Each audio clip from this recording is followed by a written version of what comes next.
Imagine that. At si Inday pa selfie-selfie, pangiti-ngiti pa, habang pinagmumura ang ating Pangulong Bongbong Marcos na nasa abroad. Iniwan pa man din siya bilang caretaker. Tama ba yon? Sige nga, kayo daw yung nasa posisyon at gawin ng mga Marcoses ang pinagagawa ninyo sa kanya. Si Laila de Lima nga, ipinakulong.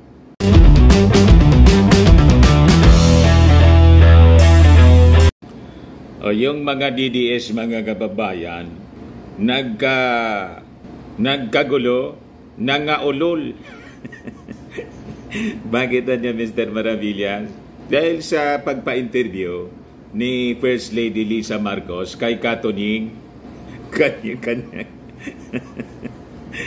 kanya-kanyang banat po at paninira sa ating First Lady at sa Pangulong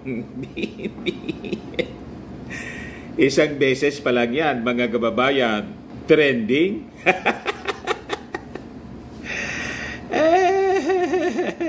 Isabi ni Mrs. Lisa Marcos, bring it on anya, sige lang kayo. And because, mga kababayan, sa interview, marami ng officials ng ating gobyerno ang nananawagan na mag-resign na si Inday Sara bilang DepEd Secretary o na si Congressman Chua ng Manila.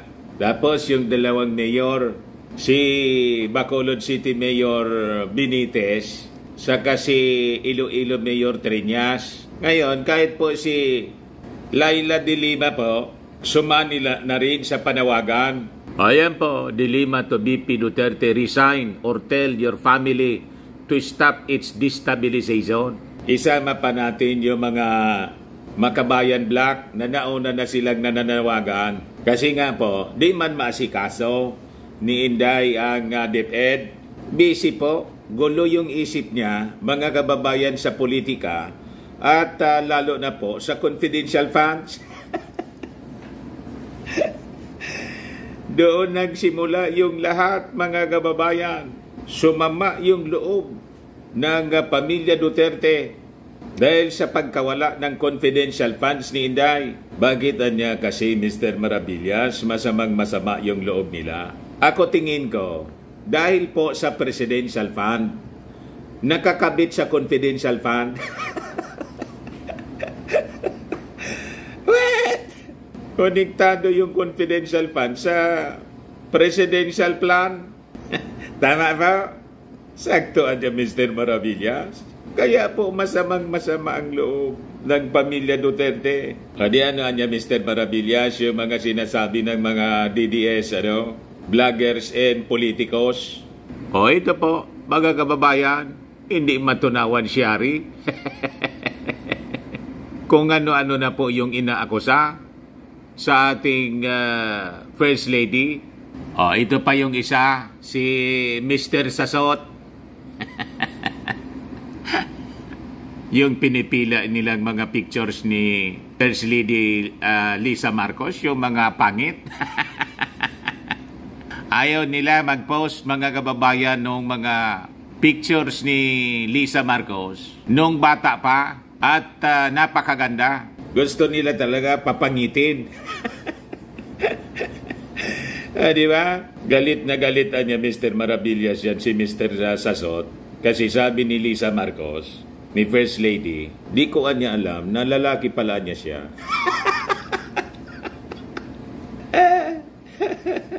Ilalaki man talaga po. Kaya, ang tawag ko sa kanya, Mr. Sasot. O yan siya po. Yan po si Mr. Sasot.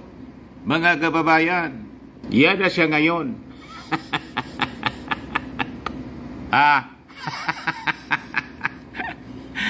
Yan po si Mr. Sasot. Kaya may mga nabasa po ako sa mga post ng mga netizens.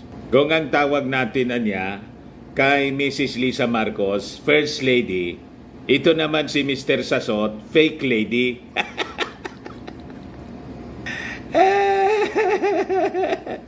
O diba? At sige nila ang akusa sa ating Pangulong Bongbong Marcos, tulad ni Maudigs, na tinawag na bangag Adik daw yung ating Pangulong Bongbong Marcos. Ayun din ang sinasabi ni na Mr. Sasot at lahat ng mga minions, mga kababayan ni Maudigs. Ayan tuloy, kinalkal mga kababayan ng mga supporters din ng ating Pangulong Bongbong Marcos yung background ni Mr. Sasot. Ito si Mr. Sasot nang i-deport.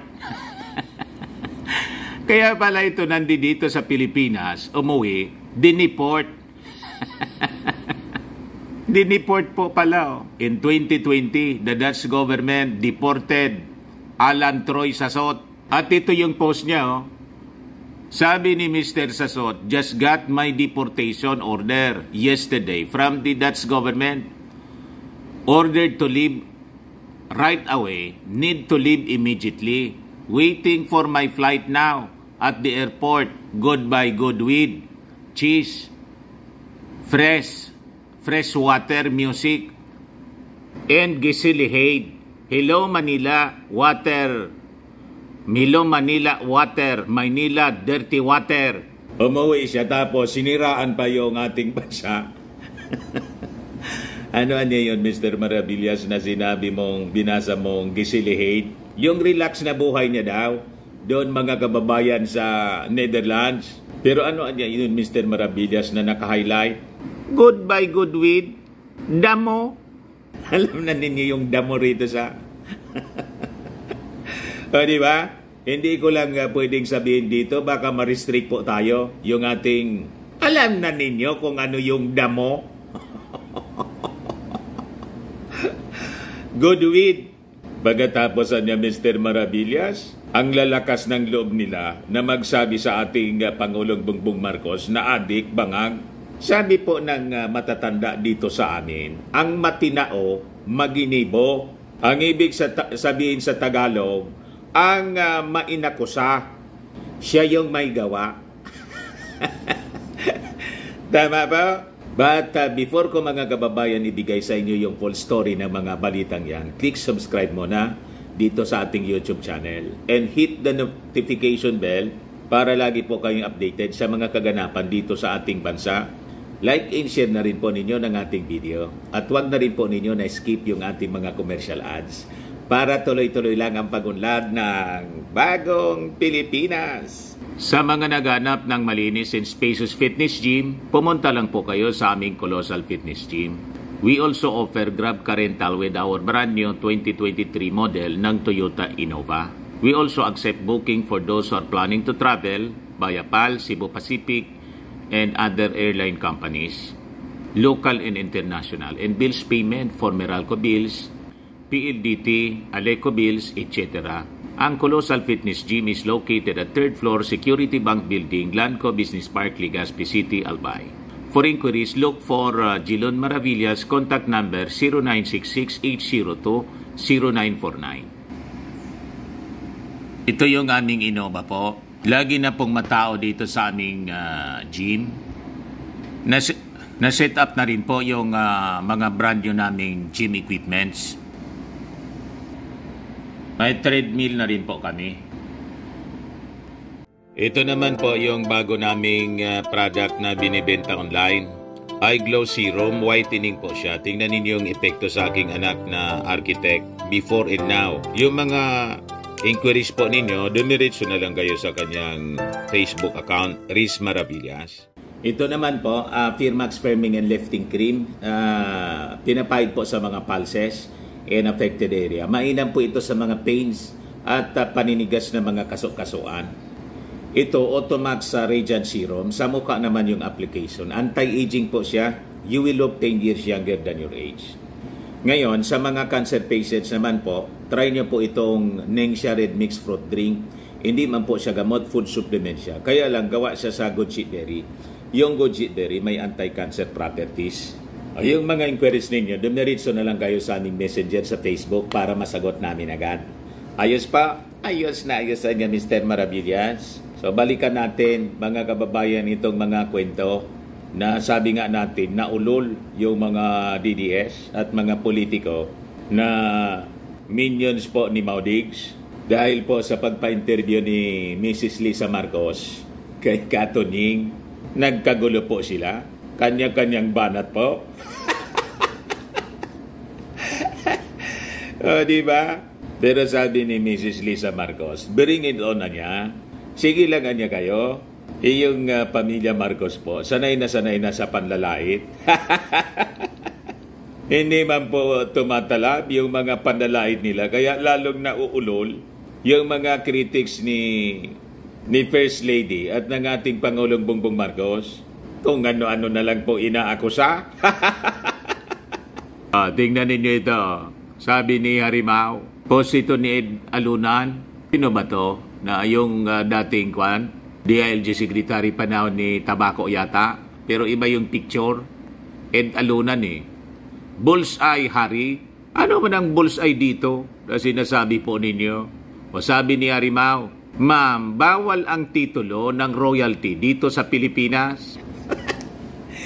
Introduction pa lang po ninyo, Attorney Hari. Sablay na, may sinabi bang ganon si Mrs. Lisa Marcos na dapat itrato siya bilang royal family?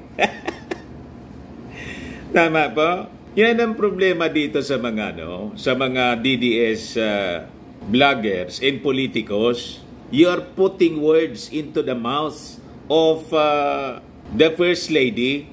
Nagtatahi-tahi kayo ng kwento. Wala mang ganong sinabi na itrato siya as royal family o maasta siya as like a royal family. Wala mang ganon. So ang sinasabi ninyo, bunga lang ng inyong mga imagination, pananaw ninyo, masamang pananaw sa isang tao. Wala nga niya tayong hari at reyna na talagang sumasamba ang mga subjects niya. Sino naman ang nagsabing sambahin sila? Sinabi ba ni Mrs. Lisa Marcos na kayo na mga nakapaligid sa amin, kasi ang aking asawa ay presidente, sambahin ninyo kami? May mga sinabi bang ganon? Di ba wala? So nagtatahi-tahi kayo ng mga istorya para siraan lang yung ating first family na turiwangan kayong isang abogado. Yung mga sinasabi ninyo, lahat imbento at kasinungalingan. Walang ganong sinabi po. Hindi ganon ang demokrasya sa Pilipinas. Nasobrahan nga po yung demokrasya. Kung sa iba bansa, baka kung ano na yung inabot ninyo sa pag-disrespect sa isang leader. Kaya lang sanay na po ang pamilya Marcos na pagsabihan ng kung ano-ano. I-try ninyo itong mga pananalita na binitawan ni Baste, binitawan ni Maudigs, na tinitreated yun mismong presidente. Tinitreated na mismo yung buhay ng isang Pangulo. Kung baga anong abutin ninyo. Pero dito, ang ginawa lang ni Mrs. Lisa Marcos, nagpa-interview. Tapos nagwawala na kayo kung ano-ano na yung mga pinag-akusan ninyo na gusto na silang sambahin. Wala man tayong narinig sa interview po. Kayo lang naman yung nagsabi ng ganon. At yung demokrasya dito sa ating bansa ay buhay na buhay. Kaya nga buhay pa kayo. O diba? Yung mga pinagsasabi ninyo, aros hindi na makain ng aso, pero tingnan ninyo, buhay na buhay pa kayo. Hindi ko maintindihan bakit sa tingin ninyo dapat nagkakautaw sa inyo ang Vice President. Hindi, in fact, dahil wala kayong mandato, Madam First Lady, walang obligasyon na magkakautaw sa inyo ang Vice President. Sinabi ba ni Mrs. Lisa Marcos na magsaludo sa kanya? Maging subservient yung Vice President sa kanya kasi siya yung First Lady? Nasaktan lang si Mrs. Lisa Marcos kasi asawa niya yung inaaliposta ninyo. Inaaliposta ng tatay ni Inday at si Inday sumama doon sa rally.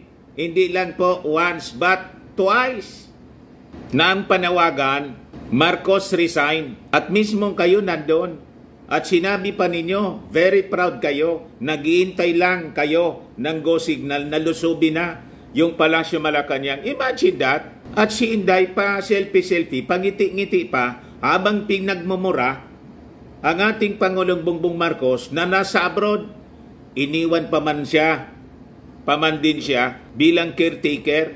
Tama ba yon? Sige nga, kayo daw yung nasa posisyon at gawin ng mga Marcoses ang pinagagawa ninyo sa kanya. Si Laila de Lima nga, ipinakulong.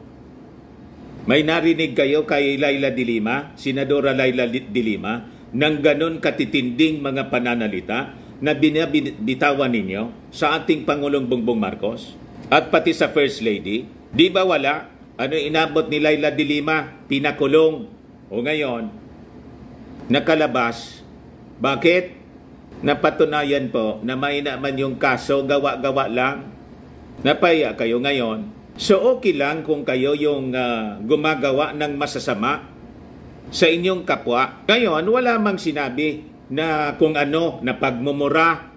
Very polite pa nga yung interview. Pero tingnan ninyo ang inyong mga pinagsasabi. So binabaliktad po ninyo, kayo ang feeling na mga hari dito sa Pilipinas. Kung umasta kayo para kayo mga hari, wala na kayo sa posisyon, kayo pa ang gustong masunod. Gusto ninyong diktahan yung ating Pangulong Bongbong Marcos. Tama ba yon? Tapos na yung inyong panahon. Tapos ikaw, Hari Roque, wala ka man appointment, pero nakikipag-negotiate ka sa China. Sino man nag-appoint sa'yo? Ano yung inyong personality, representation? Tama ba yon? Yan ang problema po sa inyo eh. Wala pong sinabi si Mrs. Lisa Marcos na sumaludo sa kanya si Inday. Hindi lang niya pinansin. Wala ba siyang karapatang masaktan? Nagpakatotoo lang siya kung ano yung kanyang nararamdaman. Kasi unang-una, wala mang ginagawang masama sa inyo ang pamilya Marcos. Ano bang ginawa na masama ng pamilya Marcos sa inyo? Bakit nanggagalaiti kayo? Dahil doon sa confidential fund? Si Inday mismo yun ang sabi na okay na. Tapos galit na galit kayo kay Martin Romualdez. May masama bang sinabi si Martin Romualdez? Kung ano yung sinabi ni Inday, I leave it anya to the decision, to the wisdom of Congress. Masama pala yung loob niya. Yan ang problema sa inyo. Double talk kayo ng double talk. Sabihin ninyo kung gusto ninyo, ayaw ninyo. Magprangka kasi. Isanay na sanay kayo na magsalita ng pabaliktad. Sasabihin ayaw, gusto pala. Sasabihin tatakbo, o hindi tatakbo, tatakbo pala. Ba't hindi ninyo sabihin ng diretso, tatakbo ako? Gagamitin ko yan na confidential fund para sa plano ko sa 2028. Magsabi kayo ng diretso para maintindihan ng ating Pangulo at ng mga mamamayang Filipino. Sanay na sanay kayo na magsalita ng pabaliktad at tuwang-tuwa pa kayo. Ngayon sasabihin ninyo, inaakusan ninyo yung First Lady na gustong magsaludo. Gusto niyang magsaludo si Inday. Wala mang sinabing ganon.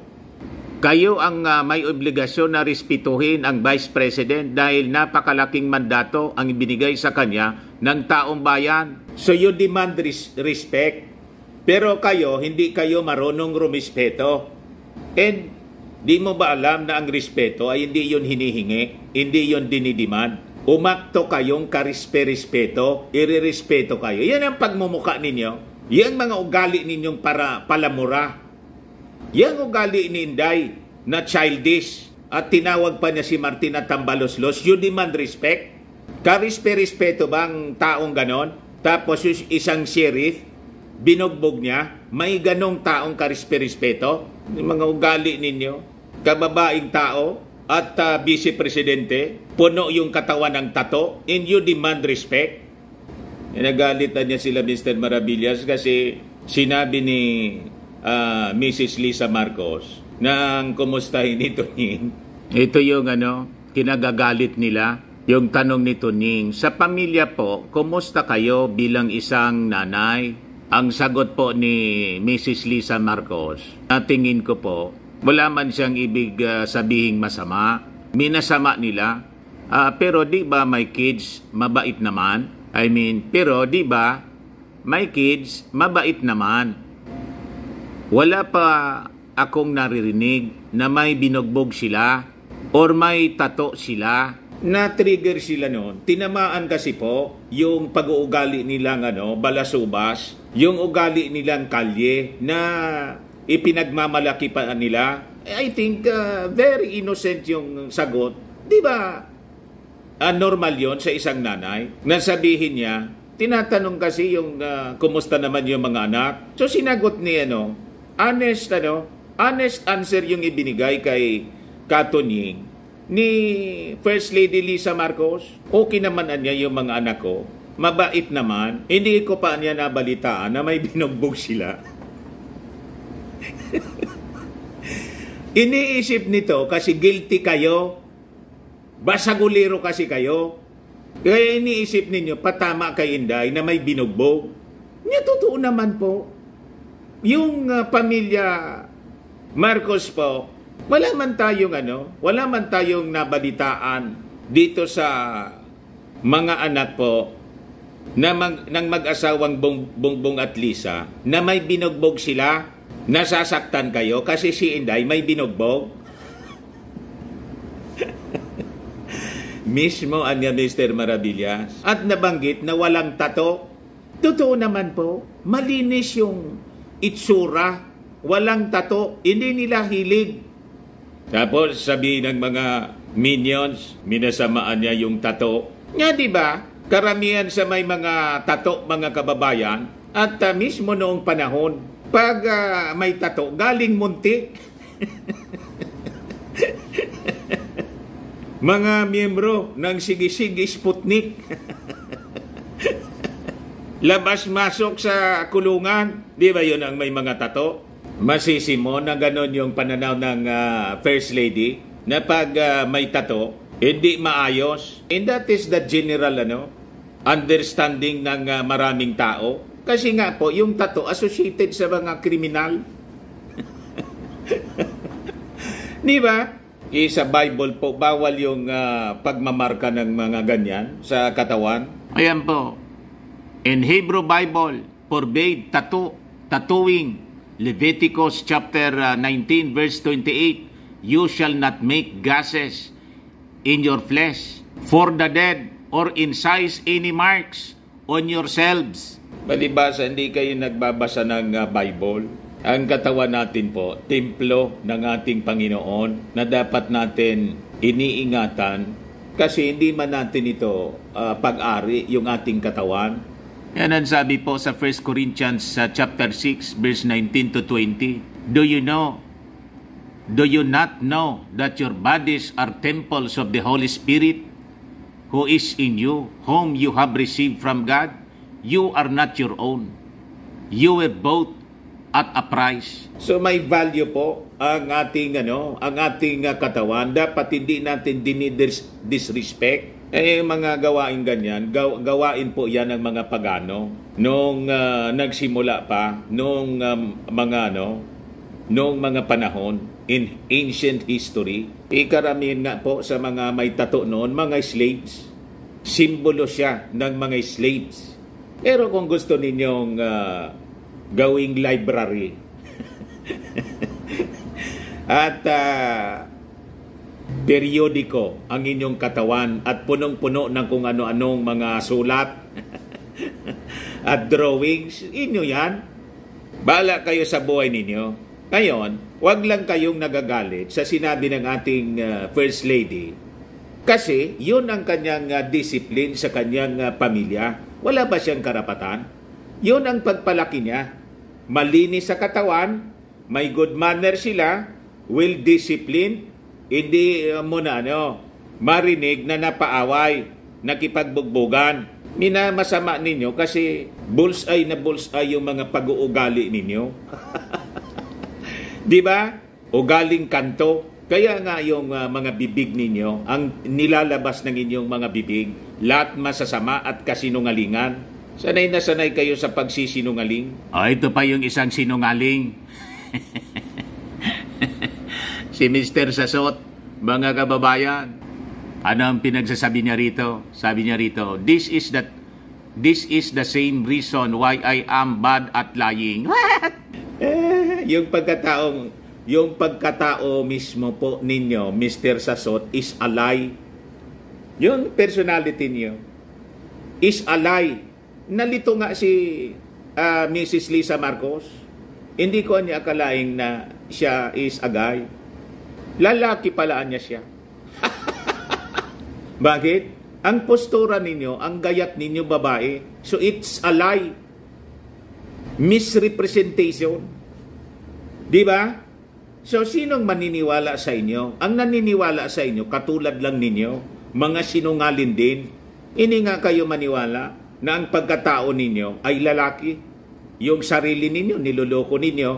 Kaya kami, ang tawag namin sa inyo, Mr. Sasot. Yan o, napakalinaw ang itsura po ninyo. Mr. Sasot. Tapos sasabihin ninyo, I am bad at lying. Yung mismong pagkatao ninyo is a lie. Tama? Sarili ninyo, hindi ninyo paniwalaan. Niloloko nga ninyo yung sarili ninyo. Kami pa. Yung ibang tao pa. Hindi nga kayo maniwala na lalaki kayo. Yan, maniwala sa inyo. May sira din sa tuktok. Sabi niya rito, my facial expressions always betray me. This is how FL's face ended after she said, I was always kind to Sarah. This is the face I give when I want to say char with my face. Ganyan daw, char. Yun naman talaga po. Ang ibig sabihin ni Mrs. Lisa Marcos, pinakitaan siya ng maganda. Pero yun ang ibinalik niya sa ating Pangulong Bongbong Marcos. Kaya sumama yung kanyang loob. Hindi man siya itrinatong inapi-api siya, pinahiya, pinagsasabihan ng kung ano-ano tulad ng pinagsasabi ni Mau Diggs sa ating Pangulong Bongbong Marcos. May narinig kayo galing sa first family ganon or any member ng kanyang pamilya, ganun katindi ng mga masasamang salita. Pagkatapos, nagpa-interview lang si Mrs. Lisa Marcos at nagsabi siya ng kanyang damdamin, ng kanyang saloobin. Wala mang mga masasamang sinabi. Truthful lang siya na siya ay nasasaktan. Galit na kayo. Gusto na ninyong mag-uramintado. Yan kasi, truth hurts. Lahat kasi katotohanan ang sinasabi ni Mrs. Lisa Marcos. Kaya kayo nasaktan. Truth hurts. Kaya tama po itong sinabi ni yung isang novelist. Ito po, si O'Brien, sabi niya, the most dangerous liars are those who think they are telling the truth. Yan daw ang pinakang peligroso na taong sinungaling. Ano daw yung pinakang peligrosong taong sinungaling? Yung iniisip niya na siya ay nagsasabi ng totoo. Tulad po mga kababayan ni Harimau, ni Mau Diggs, at kanyang mga minions tulad ni Mr. Sasot, naniniwala sila na sila ay nagsasabi ng totoo. Ito pa, ang sinabi ni Mr. Sasot, lalaki po yan, mga kababayan. Baka maloko kayo, lalaki yan. Sabi niya rito sa pinablisito kapo ng gikan sa China, ay gikan sa masa para sa masa.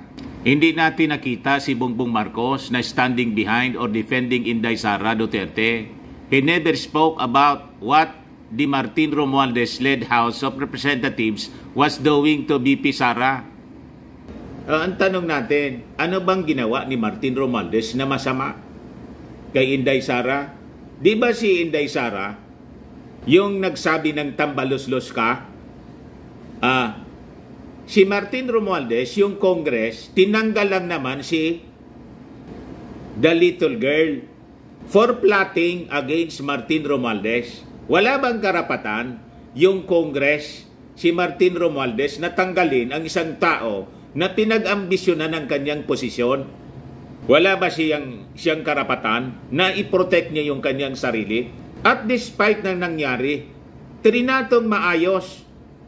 Several times nag-reach out si Martin Romualdez.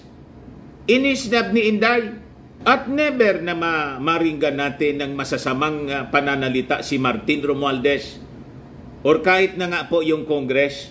Ngayon lang naman yung ilang mga congressmen na nanawagan na for Inday to resign.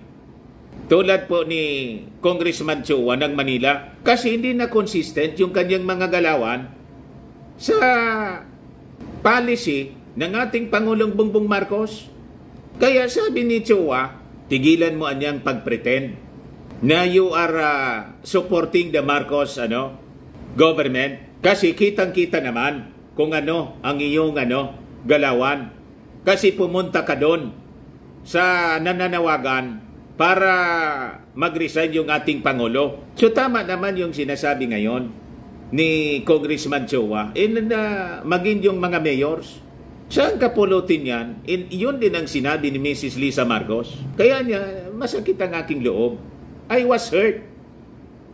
Pupunta ka doon sa tama ba yun? Sabi ni Lisa Marcos. Tapos kayo, you're demanding na i-defend. Dapat i-defend ng ating Pangulong Bongbong Marcos si Inday. Pasalamat na nga lang kayo na yung ating Pangulong Bongbong Marcos ay nananahimik. I'm sure alam niya kung ano yung mga pinagagawa ni Inday. Ini-ignore na lang niya. Sabi dito, nakita naman natin si Inday Sara ay binanatan last year.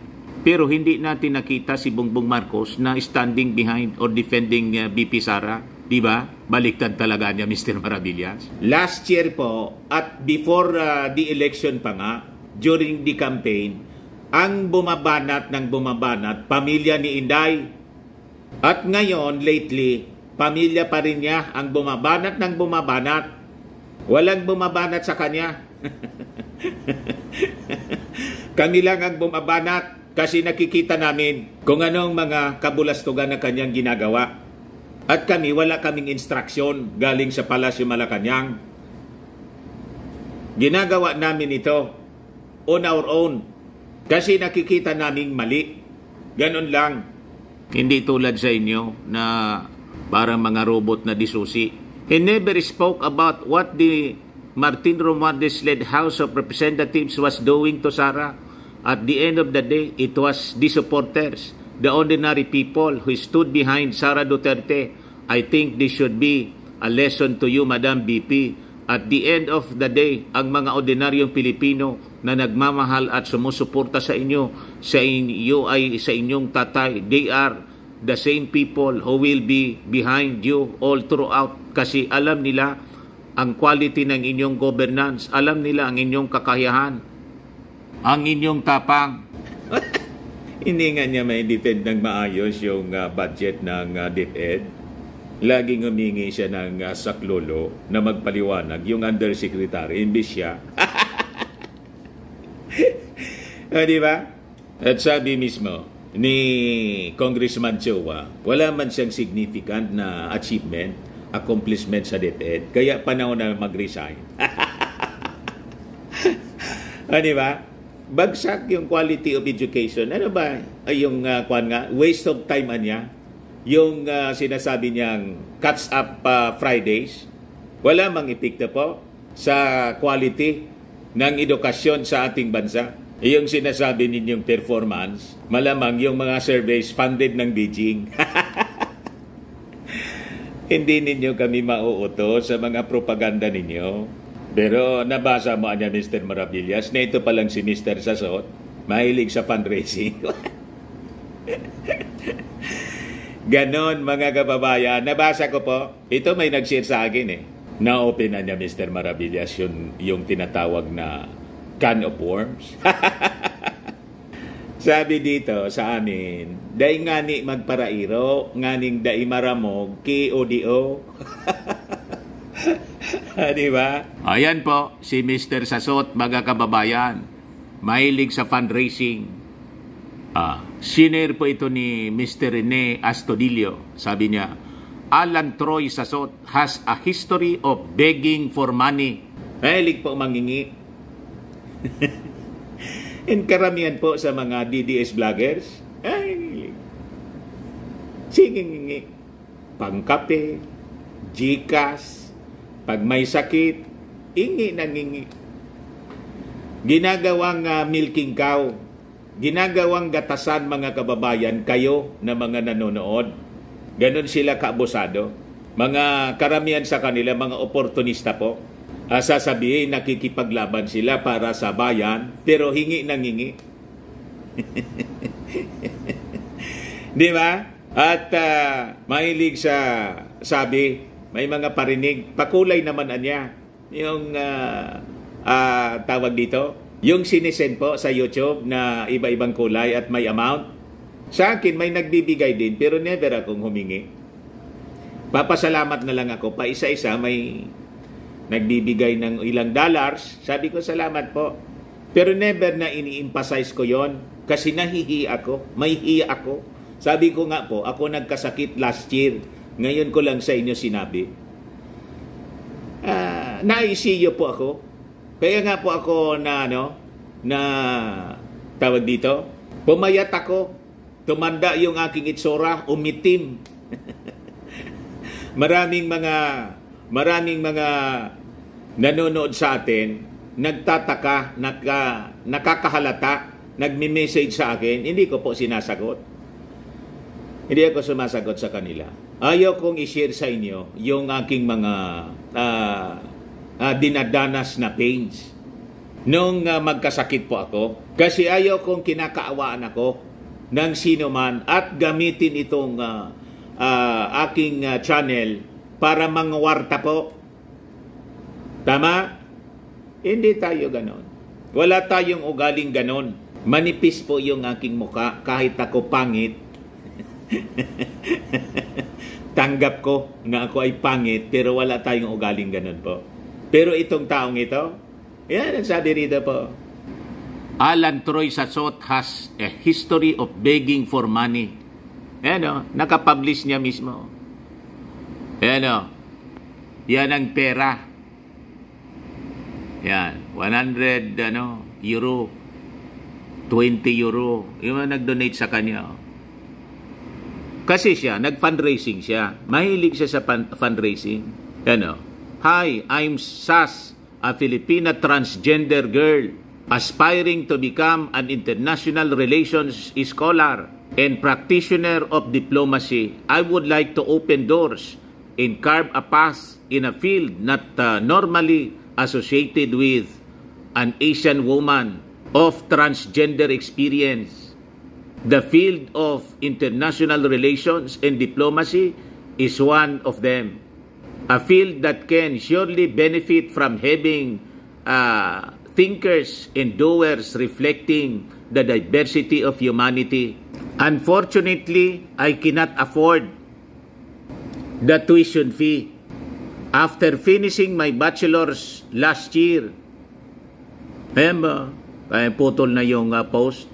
So, alam na kung ano yung ibig niyang sabihin na cannot afford niya, pinost niya yon. And so, yung mga nakabasa, nagbigay po ng donation. Nangingi ng pang-tuition po, madaling sabi. Tapos ngayon, napakayabang. Di ba? Kung magyabang mga kababayan, abot langit ang yabang. Huwag kami Mr. Sasot. Ako, kahit po mahirap kami. Iginapang ko mga kababayan at ng aking magulang yung aking pagtatapos. Pero hindi kami nanghingi sa kahit kanino man. Ako po, nakapagtapos, working student ako. Nag-reporter po ako at age 17. Second year college pa lang ako po. Reporter na ako. And that was in 1984. At naglalakad lang po ako, 5 kilometers galing sa bahay papuntang istasyon. At doon na rin po ako natutulog para tipid sa pamasahe. Hanggat nakapagtapos ako, ganon. Hindi ako humingi. Nagpagal ako, nagpawis. Hindi na kaya ng magulang ko na ako patapusin po. Kasi tinamaan ng El Nino noon. Drought. Sabi ng tatay ko, dito ka na lang niya. Sabi ko, pa, gagawa ako ng paraan para ako makapagtapos. Hindi po ako nangingi. Nagtrabaho ako kahit sa tatay ko harvest ng palay. Tapos binibigyan ako ng share para gamitin kong pang tuition ko sa opening po. Ganon, pero mag-fundraising po. Punta ako sa mga kahit sa mga relatives namin. Hindi po. Hindi ko ginawa. Pero ito si Mr. Sasot. Pero kung magyabang po, kala mo kung sino. Ito, pakinggan po ninyo. Si TP ito, nang magkaaway na, magbarkada sila ni Sasot. Ngayon, nang magkaaway na, binulgar yung gawain.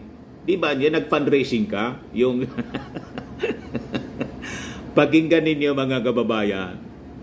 Ito yung sinasabi rito. This was what the First Lady was talking about. Yung pro bonoan niya. Kasi nawakan yung kaso, cyber libel. Humingi ng tulong sa law office ni First Lady po. Pagkatapos, after 2 years mga kababayan, yung kaso, biglang amicable settlement. Nakipagkasundo, amicable settlement mga kababayan. Inabandon yung i-pro bono naman yon pati. Ito yung kinikwento ngayon ni TP po. Pakinggan ninyo. Ito yung kinikwento ni Mrs. Lisa Marcos doon sa interview ni Kato Nying. Pakinggan ninyo po. Tapos, di ba nag-fundraising ka pa ng para i-demanda si Jover Laurio? Nag-raise ka pa ng halos 1 milyon? Nag-raise daw ng 1 milyon, haros. Ay sabi ko, may problema to. Tapos, sa taas ng pinag-aralan mo, palengke ka pa din. Para kang palengkera pa din. Yan. Tapos, di ba nag-fundraising ka pa ng para i-demanda si Jover Laurio? Nag-raise ka pa ng halos 1 milyon? Tapos, unang hearing, pinatras mo yung kaso? Ay sabi ko, may problema to. Tapos, sa taas ng pinag-aralan mo, palengke ka pa din. Para kang palengkera pa din. Taasan niya ng pinag-aralan mo, tapos parang palengkera ka pa rin. Sabi ni TP po. Ito pa yung isa. 2 siyang video. Isinare sa akin po. Bakit kung sa panahon na napapakinabangan mo pa ako, nauutangan mo pa ako ng 2,000, walang issue sa'yo, na may pera ako. Pero, noong naghiwalay na tayo ng landas, siguro hindi man ako napapakinabangan, bigla naging issue na. Kung sa panahon na napapakinabangan mo pa ako, nauutangan mo pa ako ng 2,000, walang issue sa'yo, na may pera ako. Pero, noong naghiwalay na tayo ng landas, siguro hindi man ako napapakinabangan, bigla naging issue na. Nung napapakinabangan mo anya ako, inutangan mo ako ng 100,000 pesos, okay lang anya sa iyo. Pero ngayon anya, na hindi mo na ako napapakinabangan, may issue na sa iyo.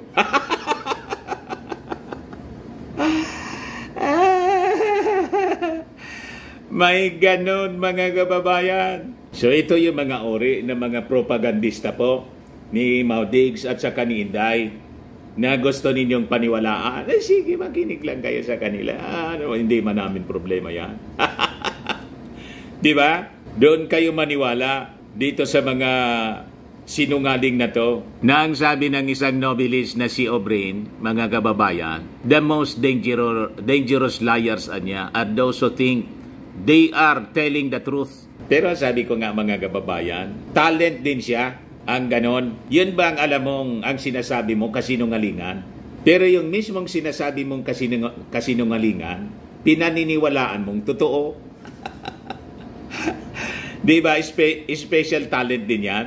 Ayan man lang po, mga kababayan. Ako po si Dante Maravillas. Bye-bye. God bless.